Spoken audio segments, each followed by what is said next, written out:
Hey boys, welcome back to some Nrl Supercoach 2024 season discussions. In this video, not so much a discussion, it's actually going to be the league. So I was going to do it as a couple of comments said. I forgot the leagues, so I was always going to do the leagues like usual, but honestly I forgot all about them. So I was going to make this video. It'll be up by the time it'll be up probably Friday, so a couple of days before the first games in Vegas on the Sunday. So what I've done, it's actually good because they changed it. You could make like I forget what it was called, but it was like something different where a group, I think it was, right? So they've changed it so you can make a league. So the first one, I've got 3 different leagues. 2 of them are like head-to-head leagues like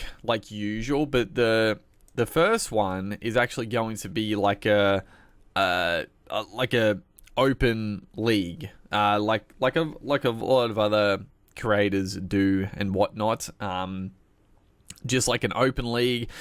For that league, there's the code there, 238496. So that means I don't know what I think it's unlimited, like anyone can join. I don't think there's a max on it, and that'll be cool just to see. There won't be like this type of league. It's not like a head-to-head final, like we're not really going up against each other. It's more just seeing who out of our league gets wins, like who finished the top of the league. So that'll be fun to have a look. But I thought I was just going to do that open league, but I thought, we'll do a couple of like head-to-head leagues. I know people do enjoy the head-to-head stuff as well. I'm not really a head-to-head player, but I thought we'll do a couple anyway. So our second league I created, head-to-head league, 20 people can join.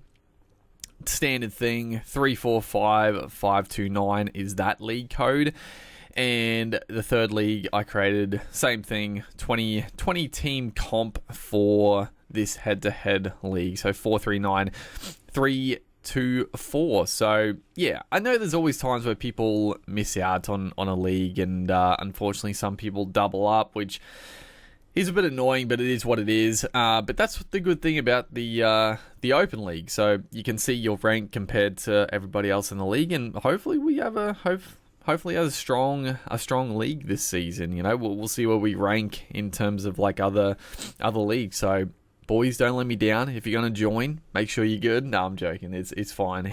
It's fine if you're a beginner and whatnot. But hopefully you have a strong sort of group league there. But that's pretty much it. I thought, well, you know what? Let's have a quick look at the team, because I wasn't sure if I was gonna do like another team reveal anyway before the second round 1 team list before the rest of the games. This whole round is a bit of a I don't mind it. Like, I know people are complaining about the Vegas stuff, but I think it's cool. It does stuff around with the Supercoach and just the round 1 as a whole, but I think it's cool. I think it's a good initiative. Whether, like, is America gonna fucking love rugby league after this? Probably not. I mean, I'm sure some will enjoy it, but yeah, I think it's a good initiative regardless. But because I'm not probably gonna do a separate video before the next team list, because you can't really, I don't know. I'm still so, I feel like, because of the split round and also just so many uncertainties with players and positions, and we don't really know exactly yet. Even the Vegas games, they're not really locked in. I think originally Xavier Willison was in the 17, but it's come out now that Xavier Willison is going to drop out for Marty Tapa'u. So even in those 2 games, like, there's still so much uncertainty. So I've got a team at the moment that I'm still struggling. I feel like this year especially, and it's probably to do with the split round and just not knowing the cheapies yet. But I feel like there's just more uncertainty with certain players in positions than previous years. Maybe I'm just it's just the way the round is working. Maybe that's the biggest factor, but it feels like that. So let's go through the updated team. This is definitely not the final team. I'll do a probably what I'll do after the Vegas games and stuff, and then when we get our other team list, I'll do like a standard preview, because usually what I like to do is a preview for the week early in the week after like team list. Generally I'll do like a preview, any trades and stuff after round one, and then we do a week review after the round. So next week we'll do a proper round one review, even though there will be 2 games played, and then it'll roll on from that basically. So let's have a look at what we've got. The dummy half, I don't know what I'm doing. I mean, I'm pretty locked. Like, there's now talk that Brad Arthur might go with both Brendan Hands and Joey Lussick in the team. I don't know. I don't really see that happening just with their forward depth. I feel like it takes away like a pretty good forward to have on the bench, but we'll see. But basically, if either Brendan Hands or Joey Lussick are named as the sole dummy half, I'm just going to lock it in. I'm not confident.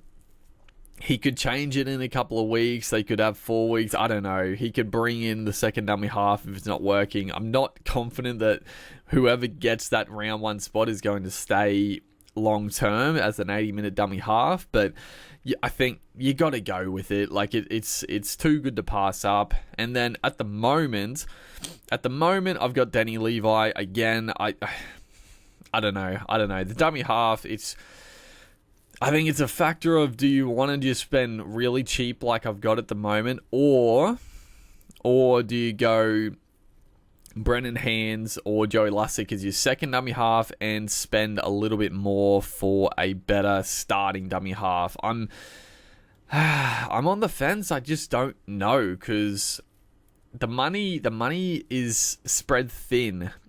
The money is spread thin because of some of the players I want to have in the team are very expensive. So got to make sacrifices. I'm still very undecided on the dummy half situation. The only, Api Coruscant is still tempting. 570k goal kicking, probably not 80 minutes, but the fact he's got to buy him round one is a bit of a pain. But again, if you're going to have Brendan Hands or Joey Lussick with Appy, it's not that big a deal.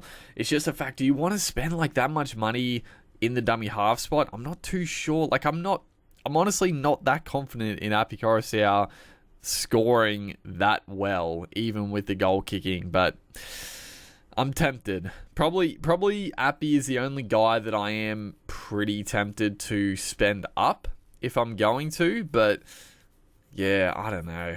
It's a tricky one.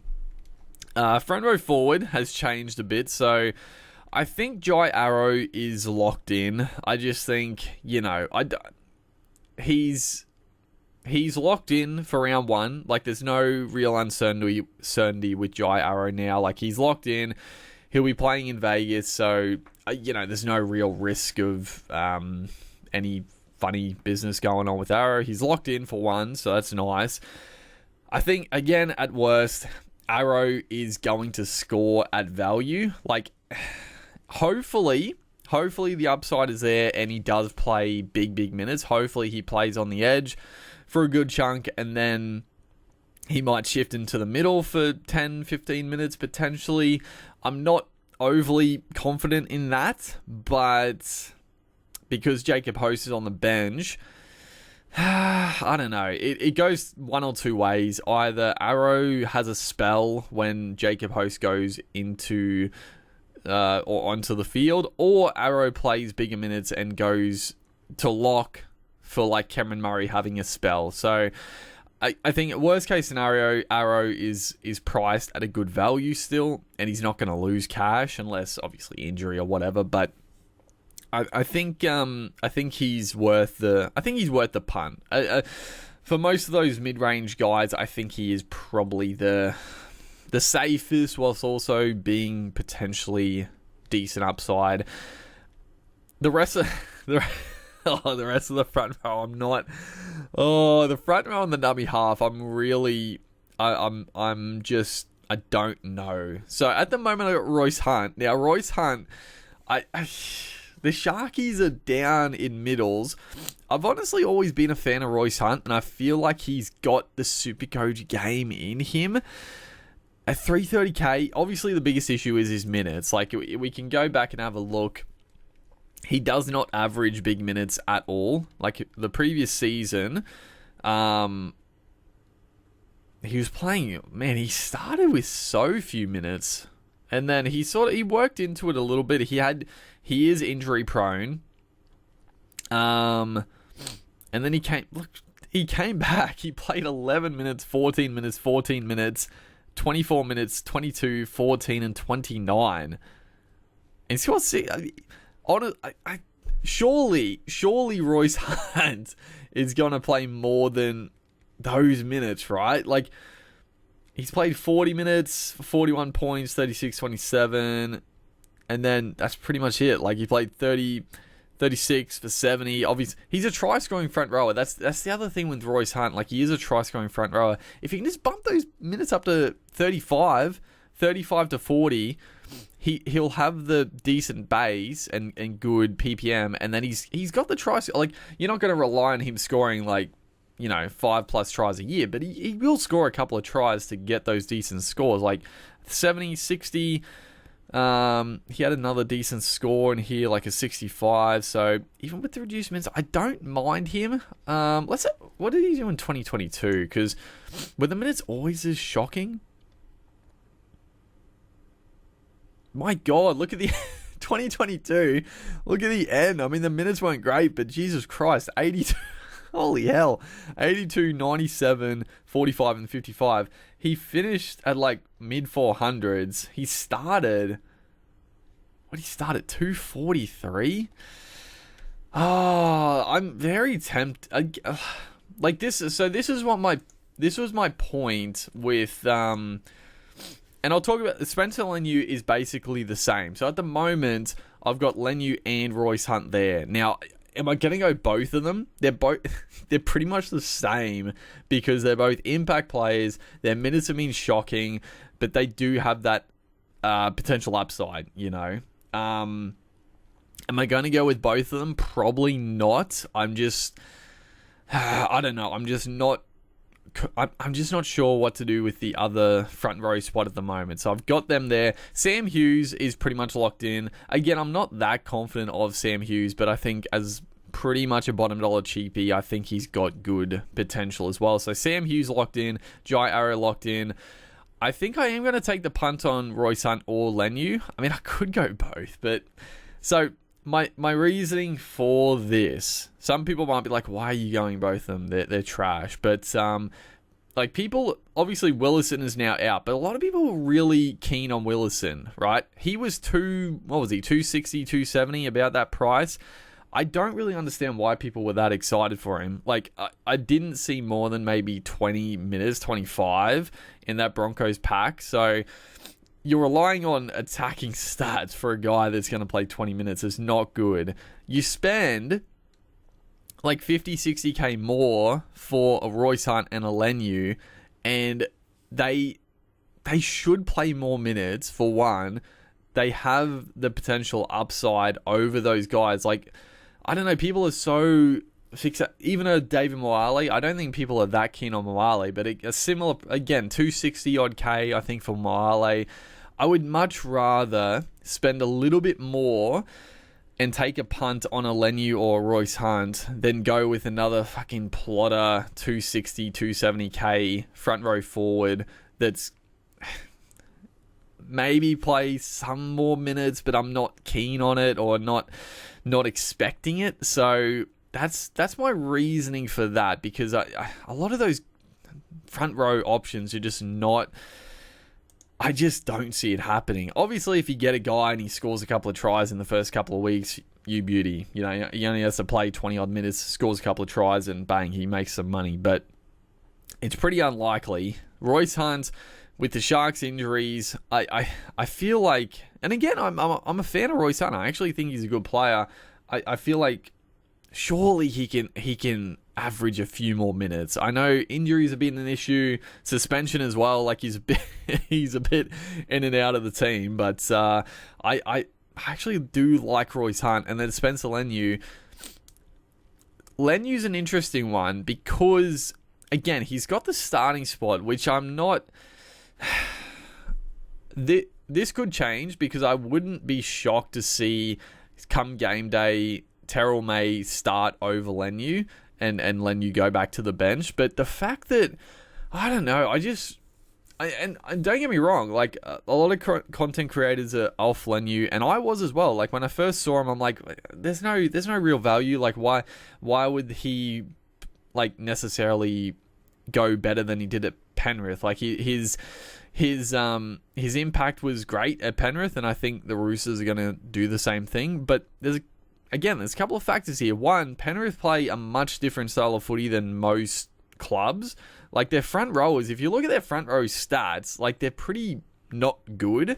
If you're just going off paper, like, you know, Leota and Fisher Harris, they obviously have the odd game where they have very good base and whatnot, but they've never really been Supercoach relevant because they don't take necessarily many hit ups. You know, their outside backs do so much work, and they save their energy for the line speed and defense and this and that, and they've got a good system worked out. But Leniu going to the Roosters, I think could be asked to do more in terms of his runs per game. I know with the Panthers he isn't a guy to really, be a decoy runner and pass the ball. He was a running impact player, but it is a very different style of play. So that's one factor, and also the fact that they have bought him on big money to be sort of the future prop. You know, he's a young buck coming through.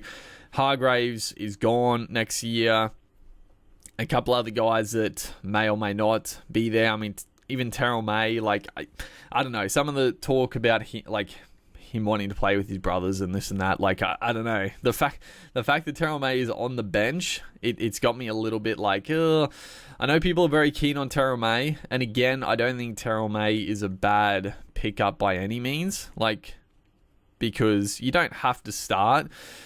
Because all we know, maybe Spencer Leniu does start and he does play still very reduced minutes, and Terrell May comes on and plays big minutes. Maybe, but I feel like surely with that pack, Spencer is at least going to play 40 minutes, right? A 20-minute burst up front, and then there's no shot that Leniu doesn't come back on for another 20 minutes. Now, the caveat here is obviously Hargraves is out suspended, right?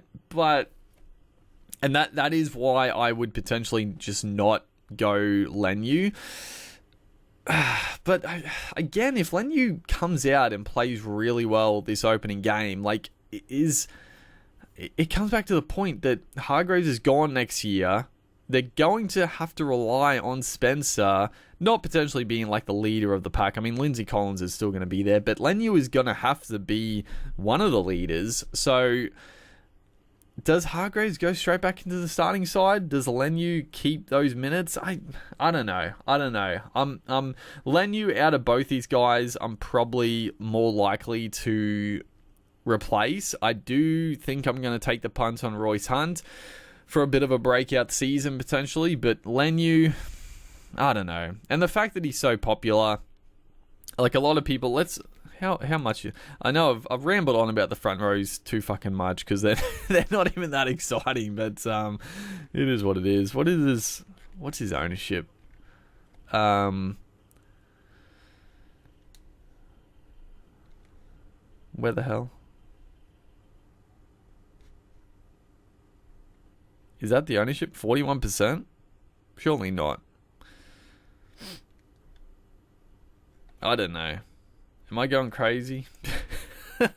I know he's well owned. That's all I can say. But yeah, I'm locked into probably 3 of these guys. It's just a matter of, because if we, I know I'm taking way too much time on the front row, but let's have a look. So I had 60 odd K. If I don't go Leniu, I just like all the front rowers, dude. Like unless you're spending big, I got 400K now.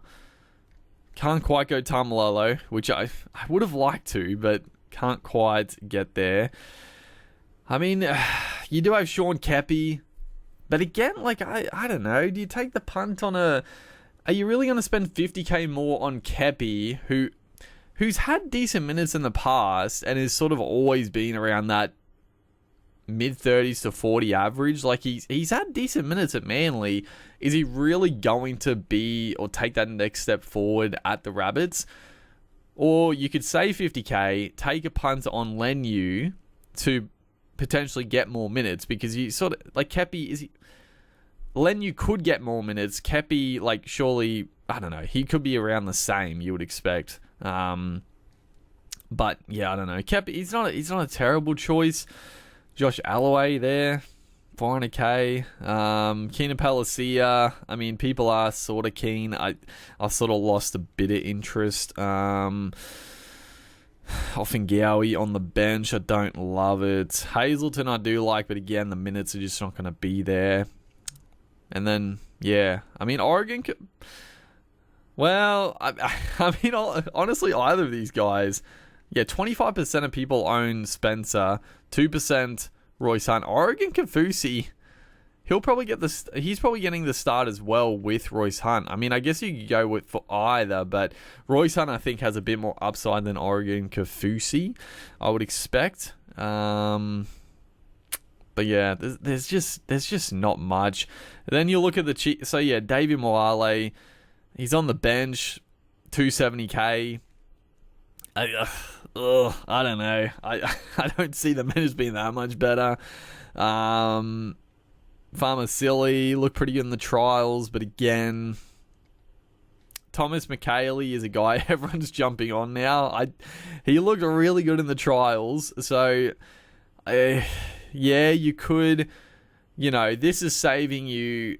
Now you're saving like 100K going down to Thomas McKaylee. Now that potentially is value, I think, rather than taking a punt on Spencer. I don't dislike that. And then other guy like Liam Henry is a decent option. Well, probably not actually after the trials. He didn't really get much game time at all. Yeah, that's pretty much it. Yeah, there's not much. Thomas McKaylee does pique my interest for sure. He just looked really good in the trials. I mean, it doesn't equate to much, but now Cohen Hess is out, and that's why, dude. That's why I'm also keen on fucking Jason Tamalolo, because Cohen Hess is now out for the season. They still have some good forward depth, but surely Tamalolo is asked to play a bit more with another middle going down. No Leilua as well now. I don't know. The back row is, again, it's not locked in, but a few of these guys are. So Sean Lane, and even this is like up in the air, because Sean Lane, like in the second trial, Kelma Tuolangi started over Sean Lane. I definitely expect Sean Lane to start in round 1, but the fact Kelma is going to be on the bench, like, does he replace Sean Lane after like 40, 50 minutes? Like, Sean Lane was an absolute slam dunk at the start of the season, but all of a sudden he's turned into a bit of a potential issue, because Cartwright has been sensational. He was my pick last year, and he looked really good in the trials again. Like, his offloading and just working with Moses is like fucking dynamite. So I think Cartwright's locked in for 80. I think it's Sean Lane could reduce his minutes with Kelma Tuolangi, but I think you still got to start him. I definitely still will start him. Beau Fermor, I think he's pretty much locked in. Like, he's on that left hand side with Kieran Foran, with Fafita being out. He's always had really good base stats. Obviously, coming off a serious injury is not the greatest, but he's yeah, I mean, he showed what he could do a couple of years ago. I think he gets involved. He's got that attacking upside in him, so I like Firma. Helam Lukey. Fuck, I love Lukey. Hopefully people don't. I'm hoping he stays somewhat pottish. Where does it have the... Okay, so that's definitely not their ownership. Where does it have the ownership? It's very annoying. Is it really not here? Am I just going crazy? Oh, whatever. Let's trade him out. See what he's owned by, because I'm curious. Going down. Where is he? Helam Lukey, 16%. So yeah, people are starting to flock to, and with good reason. Like, he's a monster. Like, I had him last year for a bit, and he was a bit up and down, but Jesus, when he was up, he scored some big ones for me. So I'm very keen to start him. He's locked in. Tupanua for me is locked in. At 400k, I expect him to get 80 minutes. Obviously, the other guy there is Sia Wong, who I'm tossing and turning about getting him in. But who do I drop? That's the thing. If I could drop Thermore, I guess, for Sia Wong, and then I got Smithies and Pierce Paul, who'd have to make 100k to get Sia Wong. The next guy, Smithies, he's also locked in, I think, as well. I can see a world where he is pretty solid. I don't think he's going to be a John Bateman of a few years ago, but I think he'll average 45-50. And I wouldn't be shocked to see when Horsburgh comes back, Horsburgh goes into the front row and Smithies stays at lock. Obviously, that might not happen, but I think Smithies is worth the risk again at 345k. Starting lock, I think it's a pretty good shout. I've got Kai Pierce Paul there at the moment. I'm definitely not locked into Pierce Paul. Alex Seyfarth is another guy that is... He's tempting, but the fact that Tigers have the bye in round 1, we haven't seen John Bateman in the trials yet, so John Bateman could potentially start at lock, and Seyfarth goes to the bench, so I'm a little wary. I wouldn't... If I could make a little bit more cash, then yeah, I wouldn't mind going Pierce Paul up to a Sia Wong, or... I mean, there's other guys, there's so many others, like... We'll just go here. I mean, Kickout, probably not. But then you've got, Brendan Piacora. 35% of people have him. Josh Curran as well, I don't have at the moment. So there's so many, dude. There's so many back row. Yeah, that's tough. Oh, my God. There's so many. I guess that's a good thing, though, because... If any of them kill it or any of them stink, you can pretty easily switch. I just think, yeah, Pierce Paul, I do think he will be relevant, but at the moment, yeah, I will trade Pierce Paul to... I mean, it's either Piacora, Curran, or... I guess Sia Wong. But Sia Wong is quite a bit more expensive. I don't know. Maybe I just go Brendan Piacora. And there is a bit of talk that Piacora might be out for round 1, so just keep an eye on Leighton Mail with his knee injury. But just for a heads up. But I also like Josh Curran. It's just, oh god, there's so many moving parts. It's just the fact is Curran actually going to get the minutes now with fucking Jamin Seaman there? Nathan Cleary and Hynes. I think I'm locked in. I'm not gonna lie. If I didn't start, also one thing to note: Nicho Hynes apparently is in some doubt for round 1. I don't know how much doubt, but obviously he had that.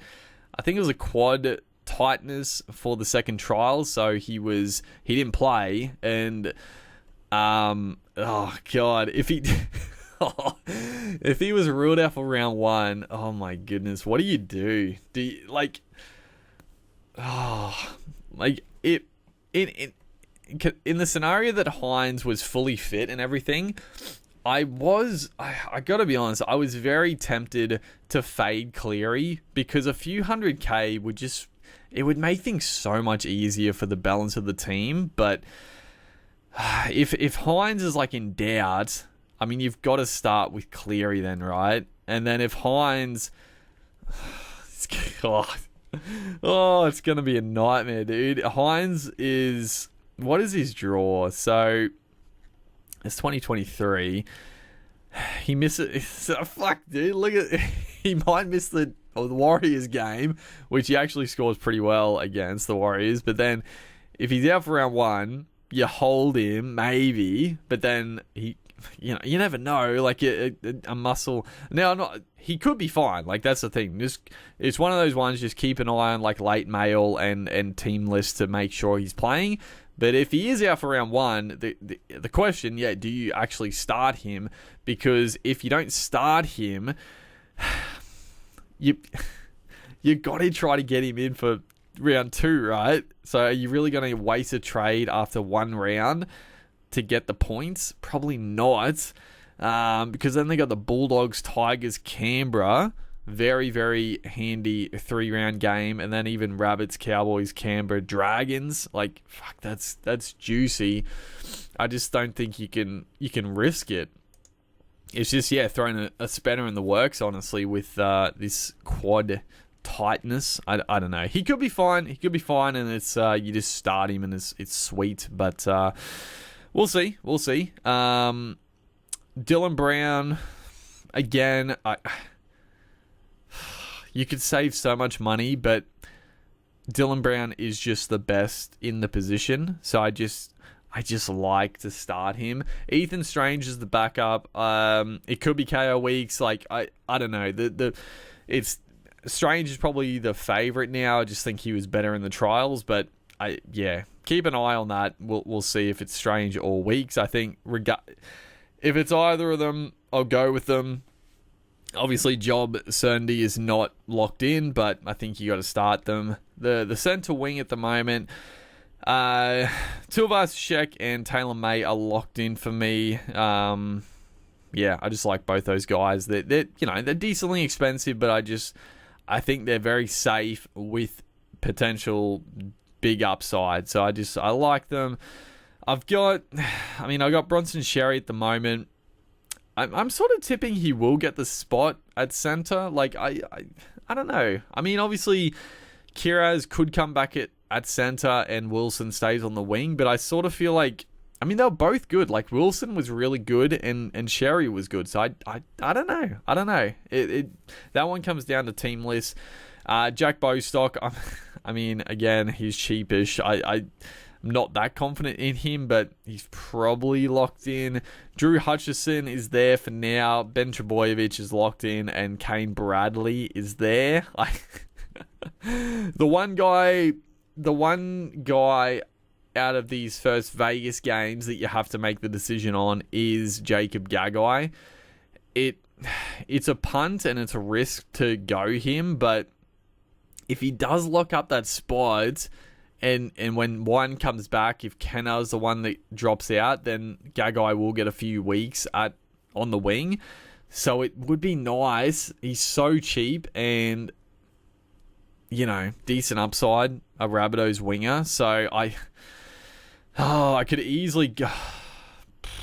But that's the thing, you have to make that decision before Sunday. That's the tricky one. You can't really wait to see if Xerri is named or Bostock. Well, Bostock will be, but, Kane Bradley or Hutchison, like most of these guys. You could save 150k, though, if you go with Jacob Gagai. I mean, he's at least locked in for round 1.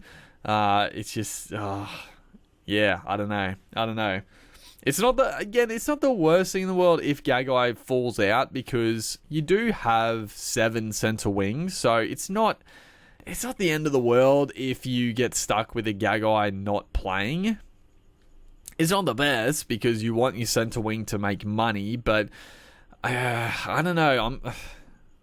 The money you could make, or the money it could make if he keeps playing and also free up, it is very tempting to go with the punt of Jacob Gagai and just hope he stays in the team for a couple of price rises, but we'll see. And then Kalen Ponga and Tommy Trbojevic, they haven't really left the team for a number of weeks now, so I think they're pretty much locked in. The main thing, the hookers and front row, I'm still not sure. And then obviously second row, Pierce Paul is going to go up to one of the better mid ranges, and then the center wing obviously is a little bit up in the air as well. There's obviously some other cheapies that I don't have at the moment, but they definitely could come in. We'll see. We'll see how that pans out. The one thing, Dylan Brown, he's 800k. We could save so much money. Let's just have a look. I mean, even like a Thomas, I gotta be honest, I am very half tempted by Thomas Dearden. He's almost 200k less than Dylan Brown. Obviously, Brown is the guy. Like, he is the guy to get, and they do have a... It's the other thing, though. It's just fucking the Eels have a really good start to the season. The Cowboys do as well, though. And Dearden... I can see Dearden taking that next step in his Supercoach career, and also just NRL in general. The Cowboys started shocking last year, right? So his scores are not great. He had a couple of good ones against weaker teams, I would say. But the Cowboys were not good to start the season. So I'm not saying right off his start of the year, but, you know, the Cowboys are playing better. Dearden is going to score better. But that's right. I looked at... the more I look at it, I'm just not convinced. Like, he went on a 3-run streak here, but that was Penrith without their origin players, Rabbits, and then the Tigers. He went fucking mad. And then there's just not much else, really. Like, there's a couple of 70s, but he's got good base, but I'm not convinced. Luke Brooks. Again, if Luke Brooks had a better draw, I would be more tempted, but, like, they've got the Rabbits, the Roosters. It's not bad, but Rabbits, Roosters, Parramatta, Dragons, Penrith. It's not the worst. I don't know. Like, you look at his scores. Like, his scores are actually really solid. Like, 40, 58, 64, 50, 41, 60, 53, 65, 70, 50, 103. He had a stinker. He must have got injured in this one, but 42. Like, they're really solid scores, and it's just a matter of, like, is he going to have better upside in a team with Tommy Trbojevic? You'd probably say yes, but he'll also have to play second fiddle to Cherry Evans. Like, he was the one guy at the Tigers. He didn't do a great job, but he was the guy. Coming to Manly, though, Cherry Evans is the guy. So I don't know. It's good score. Like, fuck, they're very solid scores. And I probably prefer that over a Dearden, because Dearden, yeah, he has the odd big game, but, like, he has too many low scores in between. Is there anyone else? Honestly, a Luke Metcalf, 480k. You could save a lot going to Luke Metcalf. He obviously missed a big chunk. I don't know. They got a pretty good start to the season. Oh, it's just like, yeah, if like Dylan Brown, I guess the thing with Brown, and the reason I'm like more inclined to not go Brown, is the fact that I'm not going to captain Brown. Like, if I'm honest, I'm never going to captain Brown when I have Hynes, Cleary, Ponga, Trbojevic in the team. Like, Brown is just not going to get a captaincy. So if he goes big, it's not going to be like that big an issue for me. I think he's priced at his basic maximum. Like, he could go a little better, but I don't see it going too much higher. So you could save, like, it's just, man, I wish Campbell being out, man. Oh, Oh, I was so keen to go Campbell. Oh my God. It would have been so nice if Campbell was fit. Like, Campbell might have stunk it up, but I was pretty much locked into Campbell, and it would have been so helpful to have the money, but I don't know. Is there anyone else? Not really. Not really. Oh, I don't know. It's a decision to make. Because having that cash would be nice, for sure. But we'll see. We'll see. Maybe I'll need the cat. Maybe I'll need to downgrade him if I don't want to have Hynes and Levi and I want to go Coruscant. I'll need to downgrade someone. And I'll need to have a bit of cash to upgrade Pierce Paul. So there's definitely I can lose 150k going to Jacob Gagai for sure. Because he's probably not having this many 300k guys is not ideal. Also, a Schiller. A Schiller's only like 240k. If he gets a spot, go him instead of a Bostock or even a Sherry. Again, that's another 100k. So there's ways around. But yeah, that's the video. Not much else to really talk. I've rambled on. It was going to be a short video, but once again, I just can't help myself. So, yeah, the league codes were there. I'll put them in the comments in case people miss it, but I'm sure you've done it by now. And then, yeah, this will be probably, the final video before next team list where we do our proper, I guess, preview for for this team. But yeah, hopefully you guys are enjoying the Supercoach action. It's back, baby. Sunday, Vegas games. I'm excited, and hopefully you guys are as well. Make sure to like and comment, and I'll see you in the next one.